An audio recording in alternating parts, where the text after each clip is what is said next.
আছো? আশা করি সবাই খুব ভালো আছো। আমিও খুব ভালো আছি। দিল্লির যে ঘোরার জায়গা আছে তোমাদের সাথে আগের পর্বে শেয়ার করেছি, না দেখে থাকলে দেখে নিও, আমি ডেসক্রিপশন বক্সেও লিংক দিয়ে রাখছি। আর এখন আমরা সোজা চলে আছি রেড ফোর্টের দিকে। আর যেতে যেতে এই অটোর দাদা বললেন এটি হলো খুনি দরওয়াজা বা লাল দরওয়াজা নামে পরিচিত।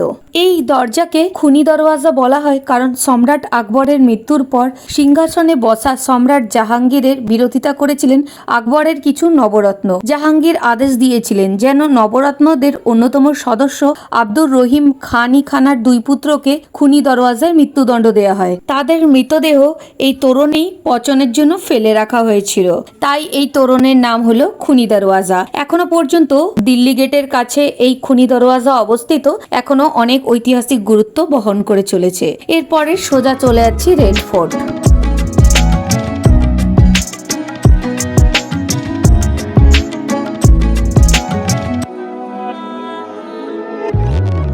বন্ধুরা, চলে এসেছি রেড ফোর্টে। আর এই জায়গায় এলেই সত্যিকারেই কত যে ইতিহাস মনে পড়ে তার ইয়ত্তা নেই।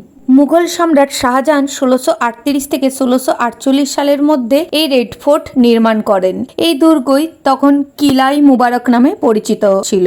পরে এই লাল বেলে পাথরের প্রাচীরের জন্য এই দুর্গকে বলা হয় লাল কেল্লা। 1857 সাল পর্যন্ত মুঘল সাম্রাজ্যের প্রধান রাজধানী ও বাসস্থান ছিল এই দুর্গ। ভারতের প্রধানমন্ত্রী প্রতি বছর স্বাধীনতা দিবসে লাল কেল্লার লাহোরি গেট থেকে জাতীয় পতাকা উত্তোলন করেন। এত সুন্দর আর্কিটেকচারের জন্য 2007 সালে লাল কেল্লা ইউনেস্কো বিশ্ব ঐতিহ্যবাহী স্থান হিসেবে তালিকাভুক্ত হয়। 1947 সাল পর্যন্ত ব্রিটিশরা এই দুর্গটিকে একটি সামরিক ক্যাম্প হিসেবে ব্যবহার করত। বর্তমানে এটি একটি জনপ্রিয় পর্যটন কেন্দ্রে তৈরি হয়। ভারতীয় প্রজাতন্ত্রের সার্বভৌমত্বের শক্তিশালী প্রতীক হল এই লালকেল্লা। প্রতি বছর ভারতীয় স্বাধীনতা দিবস উপলক্ষে 15ই আগস্টে ভারতের প্রধানমন্ত্রী লালকেল্লার লাহোরি গেট সংলগ্ন স্থানে জাতীয় পতাকা উত্তোলন করে থাকেন। 1638 খ্রিস্টাব্দে সম্রাট শাহজাহান সুবৃহৎ এই কেল্লার নির্মাণ কার্য শুরু করেন। নির্মাণ কার্য শেষ হয় 1848 সাল। প্রথম দিকে এই দুর্গের নাম ছিল কিলাই মুবারক, যেমন বললাম, তার মানে হলো আশীর্বাদ ধন্য দুর্গ, কারণ এই দুর্গে সম্রাটের পরিবারেরা সব বাস করতেন। এই দুর্গ যমুনা নদীর তীরে অবস্থিত। এই নদীর জলেই পুষ্ট হতো দুর্গ প্রাকারের পরীক্ষাগুলো। লালকেল্লার পরিকল্পনা এবং সাজসজ্জা শাহজাহানের শাসনকালে মুঘল স্থাপত্য ও চিত্রকলার উৎকর্ষের এক গুরুত্বপূর্ণ নিদর্শন। লালকেল্লায় বসবাসকারী শেষ মুঘল সম্রাট ছিলেন দ্বিতীয় বাহাদুর শাহ জাফর। 1857 সালের মহাবিদ্রোহের ব্যর্থতার পর 17 সেপ্টেম্বর দ্বিতীয় বাহাদুর শাহ লালকেল্লা পরিত্যাগ করেন। পরে তিনি ব্রিটিশের বন্দী হিসেবে এই দুর্গে ফিরে আসেন। অনেক কিছু ঐতিহাসিক গুরুত্ব বহন করে চলেছে এই লালকেল্লা। এখানে আসলেই ইতিহাসের বইয়ের পাতায় পড়া অনেক ইতিহাস মাথায় আসবেই। খুবই সুন্দর এক জায়গা বন্ধুরা, সারাদিন ধরে ঘুরে নাও আর এখান থেকে একটা গাইডও নিয়ে নিতে পারো। গাইডের বেশি টাকা নেয় না, 100 থেকে 120 টাকা পর্যন্ত লাগে। আর যখন যেমন সময় বিশেষে টাকা লাগে, অনেক কিছু ইতিহাস জানতে পারা যায় এখানকার গাইডের থেকে। খুবই ঐতিহাসিক গুরুত্বপূর্ণ স্থান হলো এই দিল্লির রেড ফোর্ট বা লালকেল্লা।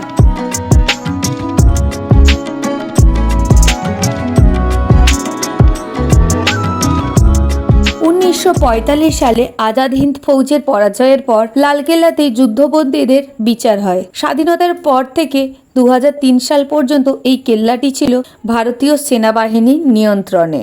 লালকেল্লার এই যে এত অপূর্ব আর্কিটেকচার আর এত ঐতিহাসিক গুরুত্ব বহন করার জন্য ওল্ড দিল্লির সবচেয়ে জনপ্রিয় স্থান হলো এই লালকেল্লা। দিল্লিতে কেউ আসে অথচ লালকেল্লা ঘুরতে আসে না, এ কিন্তু বিরল। এটা হতে পারে না, কারণ এই লালকেল্লা অনেক কিছু গুরুত্ব বহন করে চলেছে।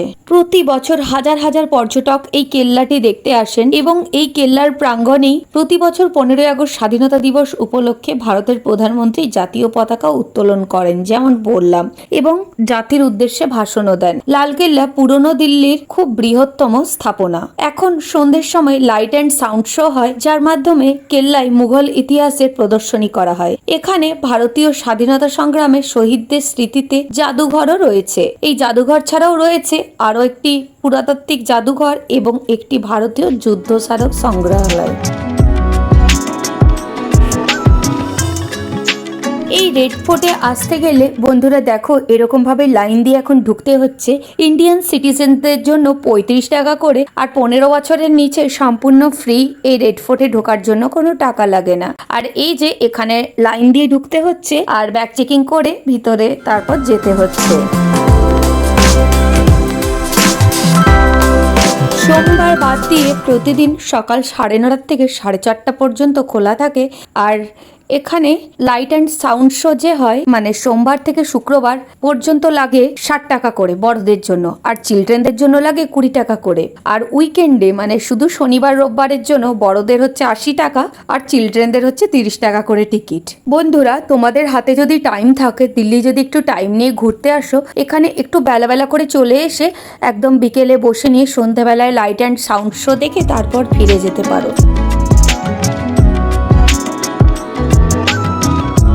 অপূর্ব সুন্দর জায়গা, অনেক কিছু জানার আছে। আর এই জায়গার ইতিহাস যত জানবো আমরা ততই কিন্তু কম পড়ে যাবে। এই অজানা ইতিহাস জানতেও ভীষণ ভালো লাগে। লালকেল্লায় আসলেই যেটা সব থেকে আগে মাথায় আসবে সেটা হলো এর স্থাপত্য।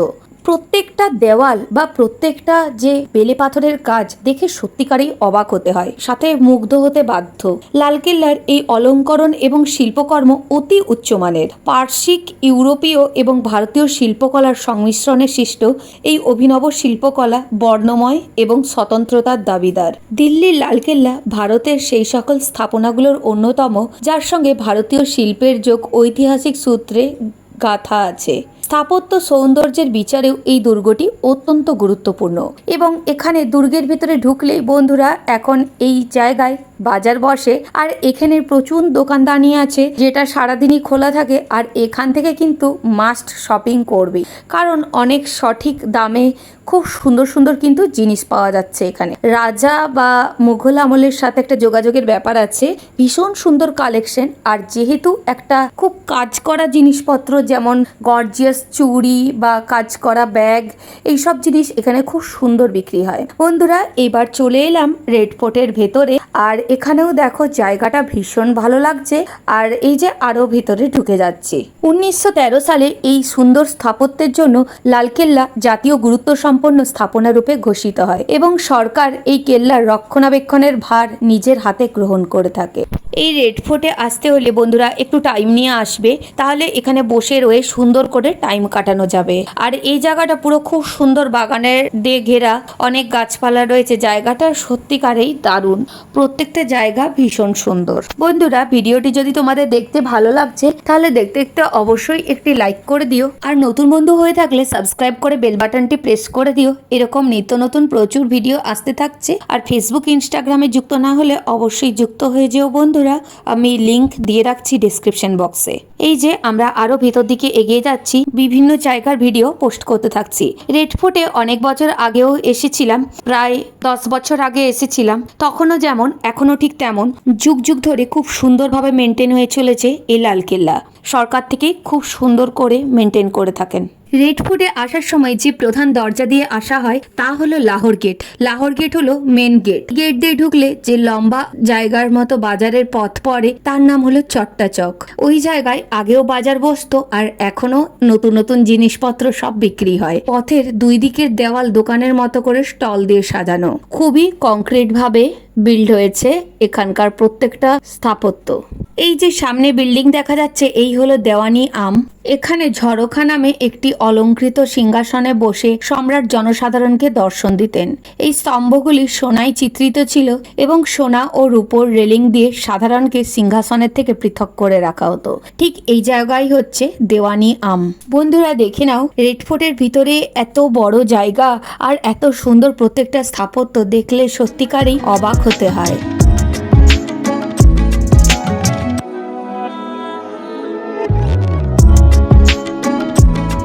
এই হলো দেওয়ানি আম বিল্ডিং। এই যে সব ঘুরে নিচ্ছি, এর সাথে অনেক মুঘল সাম্রাজ্যের ইতিহাস জড়িয়ে রয়েছে। যেমন বললাম, সত্যিকারে এইসব জায়গা এলে মনে হয় আবার ইতিহাস খুলে ইতিহাসের বই পড়তে বসেছি। আর এই যে যত ভেতরে যাচ্ছি আরো বিল্ডিং দেখতে পাচ্ছি।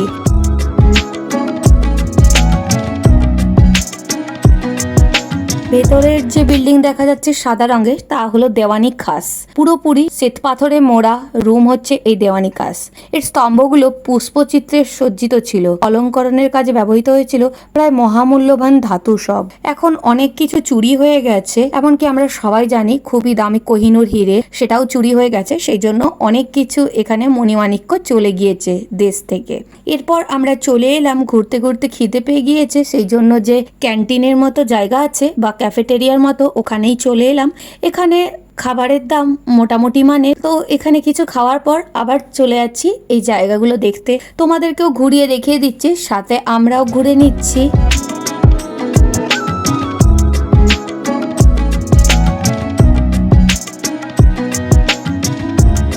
এখানে সম্রাটের পরিবারের কিছু কক্ষ ছিল, যেগুলোকে বলা হতো নাহার ই বেহিস্ত। এই কক্ষগুলো দুর্গের পূর্ব প্রান্ত ঘেঁষা ছিল এবং দুটি কক্ষের সারির ওপর অবস্থিত ছিল। এই কক্ষগুলোর থেকে যমুনা নদীর দৃশ্য দেখা যেত। কক্ষগুলো নহর ই বেহিস্ত বা স্বর্গোদ্যানের জলধারা নামে একটি নিরবচ্ছিন্ন জলধারা দ্বারা পরস্পরের সাথে যুক্ত ছিল। কোরআনে বর্ণিত স্বর্গোদ্যানের অনুকরণে এখানে প্রাসাদ নির্মিত হয়েছিল। এই জলধারা প্রত্যেক কক্ষের মাঝ বরাবর প্রসারিত ছিল। যদি পৃথিবীতে কোথাও স্বর্গ থাকে তবে তা এখানেই।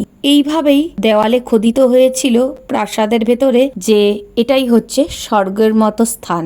যদিও এখানে বেশিরভাগ শিল্পকলা ইসলামিক শিল্পকলা অনুযায়ী নির্মিত হয়, কিন্তু তা সত্ত্বেও এইসব কক্ষে হিন্দু শিল্পকলার প্রভাবও খুঁজে পাওয়া যায়। এখানের প্রাসাদ প্রাঙ্গণকে মুঘল স্থাপত্যশৈলীর অন্যতম শ্রেষ্ঠ নিদর্শন বলে মনে করা হয়।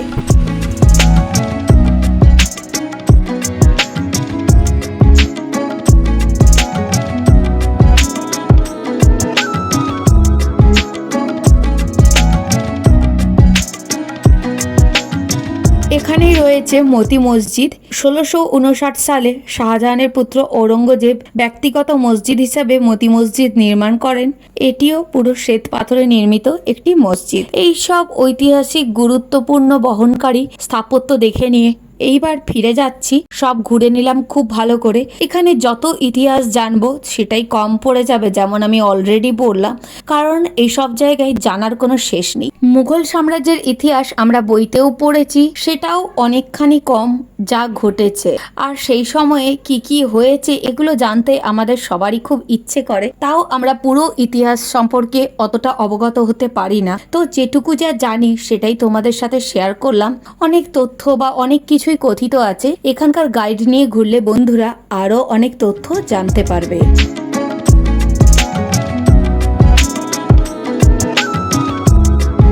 আজ থেকে ২৬ বছর আগে ডিসেম্বর মাসে লস্কর-ই তৈবা নামে একটি জঙ্গি গোষ্ঠীর আক্রমণে এই লালকেল্লার প্রাঙ্গণে 2 সেনা জওয়ান এবং এক সাধারণ নাগরিকের মৃত্যু হয়, যেটা অত্যন্ত দুঃখজনক। ইতিহাসের পাতায় ওনাদেরও নাম স্বর্ণাক্ষরে লিখিত হয়ে রয়েছে।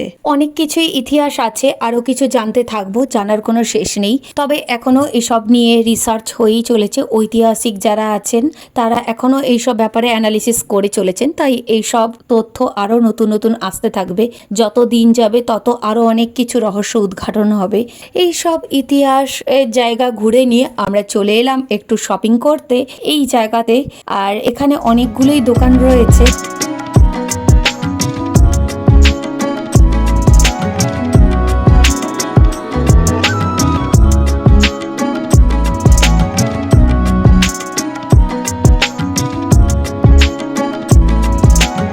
যখন সব একটু শপিং করে নিয়ে বেরোচ্ছি তখন দেখছি কি সুন্দর আলো জ্বলে উঠেছে দুর্গের গায়ে। অপূর্ব সুন্দর এই বিউটি, তোমরাও দেখে নাও বন্ধুরা, খুব ভালো লাগছে। আর সত্যিকারেই বাইরে এসে পুরো মন ভরে গেল। আর রাত্রেবেলায় আলো জ্বলে উঠেছে এই জায়গাটাও একটু ক্যাপচার করে নিলাম, খুব ভালো লাগছে। এইবারে আমরা ফিরে যাচ্ছি। বন্ধুরা, তোমাদের এই সিরিজটা দেখতে কেমন লাগছে, বিভিন্ন জায়গায় ঘোরার, অবশ্যই আমাকে লিখে জানিও।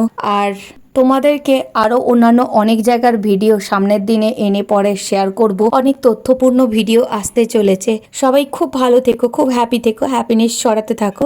আবার দেখা হচ্ছে অন্য কোনো ভিডিওয়।